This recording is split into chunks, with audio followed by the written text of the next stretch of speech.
É possível que você tenha alguma noção do que se passa na Venezuela.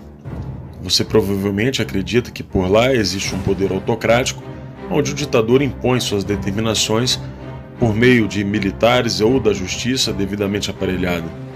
Mas não é bem assim. E o que você vai ver agora mudará sua forma de enxergar as coisas. E se você assistir até o fim, provavelmente perceberá que um sistema muito semelhante começa a se instalar no Brasil. Na Venezuela, alguns grupos operam como proprietários de suas áreas. São os coletivos.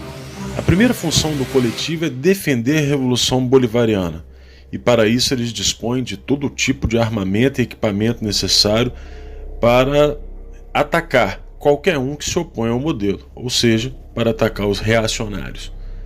Esses grupos impõem uma espécie de disciplina dentro de seus territórios. Eles têm um código de honra próprio.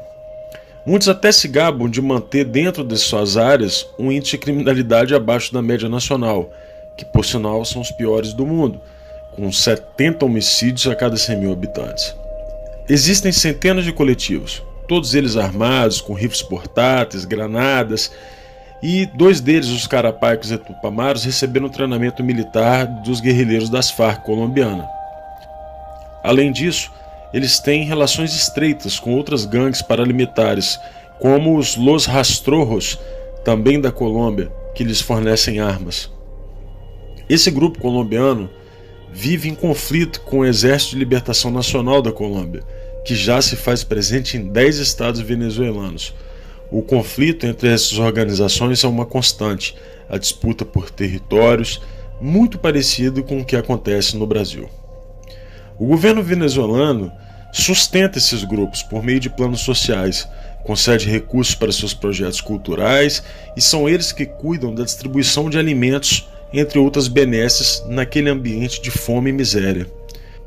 Enquanto mantém a sua fachada social, esses grupos atuam no tráfico de drogas, roubo de automóveis e outras ações características do crime organizado. Quem começou tudo isso foi Hugo Chávez, que financiou e permitiu que esses grupos crescessem nos bairros pobres do país.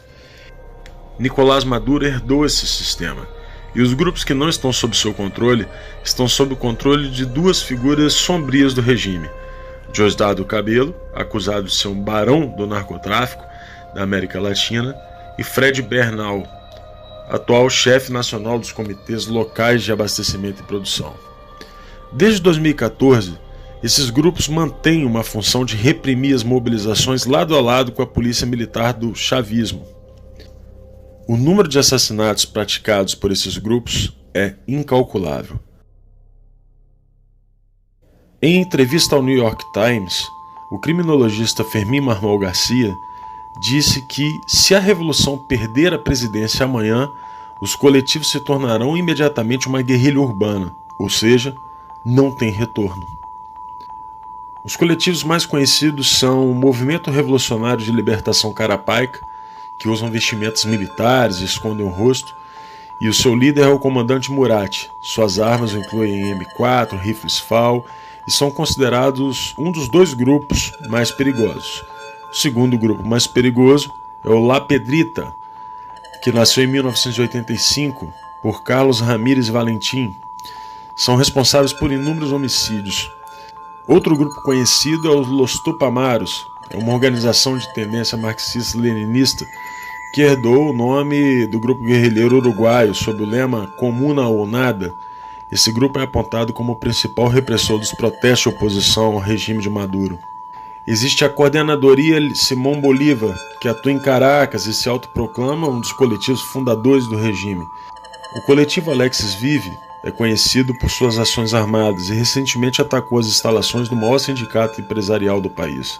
O último grupo é o Grande Polo Patriótico, criado em 2011 e formado por 28 conselhos setoriais, que possui 10.810 mini-coletivos. Como você pode perceber, o sistema de dominação do povo venezuelano não pode ser revertido por um sistema eleitoral simples ou pela queda de Maduro. A melhor definição do que aconteceu por lá foi feita por Lech Walesa.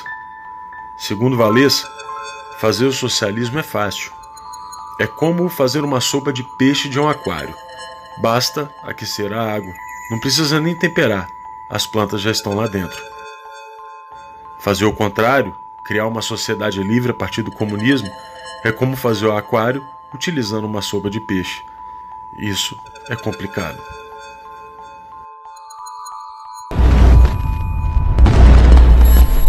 E venha, isso é com isso que eu vou terminar, venha Bolsonaro, venha que nós vamos organizar a rapaziada da periferia e nós vamos ver quem é que vai resolver essa parada. O juiz federal Odilon de Oliveira de Ponta Porã, na fronteira do Mato Grosso do Sul com o Paraguai, obteve evidências da atuação de guerrilheiros das Forças Armadas Revolucionárias da Colômbia, as FARC, no treinamento de bandidos ligados ao 1º Comando da Capital, PCC, e ao Comando Vermelho. Segundo as apurações de Oliveira, quadrilhas de narcotraficantes do Brasil são os principais clientes da América do Sul na compra de cocaína produzida pela facção colombiana. Eles treinam brasileiros lá para agir aqui.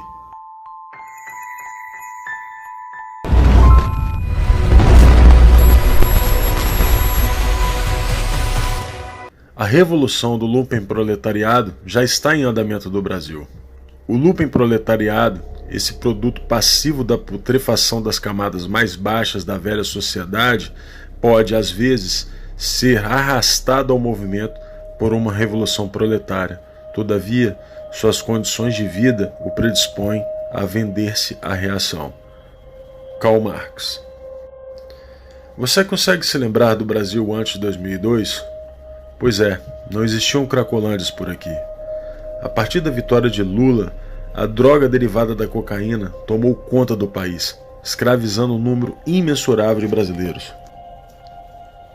Tais indivíduos são capazes de lutar com maior coragem, mas são propensos a ações destrutivas. Conduzidos de maneira correta, podem converter-se numa força revolucionária. Mao Tse-tung, em Análise das Classes e Sociedade Chinesa. Frantz Fanon é um teórico marxista muito conhecido entre as esquerdas. Seguidor do maoísmo, é proponente de uma revolução mundial, razão pela qual ações muito semelhantes acontecem em todos os lugares onde o comunismo possui seus tentáculos. É dentro dessa massa da humanidade, esse povo das favelas, do núcleo do lumpesinato, que a rebelião vai encontrar o seu ponta de lança urbano. Venha Bolsonaro, venha que nós vamos organizar a rapaziada da periferia e nós vamos ver quem é que vai resolver essa parada. Este lumpenproletariado é como uma horda de ratos. Você pode chutá-los e jogar pedras neles, mas, apesar de seus esforços, vão continuar roendo as raízes da árvore. O lumpenproletariado, uma vez que é constituído, traz todas as suas forças para pôr em risco a segurança da cidade. E é o sinal da decadência irrevogável, a gangrena sempre presente do coração do sistema colonial. Aqui no Brasil, a gente reagiu. Fomos às ruas e exigiu o fim de um governo que estava corroendo a nossa sociedade por dentro. E conseguimos uma vitória singela, mesmo que os revolucionários tivessem tentado impedir de todas as formas. Acontece que a revolução lumpenproletariada estava em andamento por aqui, e não será fácil reconstruir um aquário a partir de uma sopa de peixe deixada pelo petismo. Você então se pergunta como podem haver banqueiros, artistas, intelectuais e membros da elite que não conseguem perceber esse tipo de situação e ainda assinam manifestos junto com Ciro Gomes, que, como já vimos, tem exata noção do que está acontecendo. E para isso, Karl Marx também tem uma explicação. A aristocracia financeira, tanto no modo de obter seus ganhos quanto no modo de desfrutar deles, nada mais é que o renascimento do lumpenproletariado nas camadas mais altas da sociedade burguesa. O lumpenproletariado não está limitado aos drogados, bandidos, famigerados da classe marginalizada. Estão nos poderes, nas corporações, na mídia e no judiciário. Veja que até as opiniões de alguns jornalistas conhecidos têm mudado. E isso acontece de acordo com a mudança de quem banca os seus contra-cheques. São as pércoras do jornalismo, ou os degenerados da informação. No judiciário, do mesmo modo, um número cada vez maior de criminosos é colocado nas ruas. Parte deles para alimentar a massa revolucionária, e outros vinculados justamente aos grupos que tratamos há pouco. Tudo isso é feito às claras, não existe segredo. Preciso que a gente denuncie isto. Que a gente anteveja esse tipo de manobra. Porque não se pode fazer isso com o Supremo Tribunal Federal. Agora eu vou dar uma desperto e vou conseguir a decisão do aborto. De preferência, na turma com 3 ministros.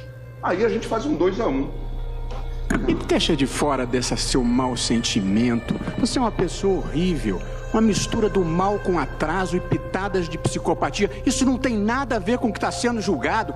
É um absurdo, Vossa Excelência, aqui fazer um comício cheio de ofensas, grosserias. Vossa Excelência não consegue articular um argumento, fica procurando. Já ofendeu a presidente, já ofendeu o ministro Fux, agora chegou a mim. A corrosão do Conselho de Justiça da nossa própria Carta Magna atende ao conceito de Revolução Lumpen.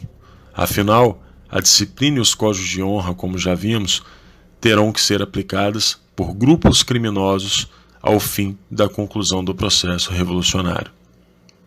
Agora que você já sabe qual é a situação que nos encontramos, eu faço um pedido. Não desista do Brasil.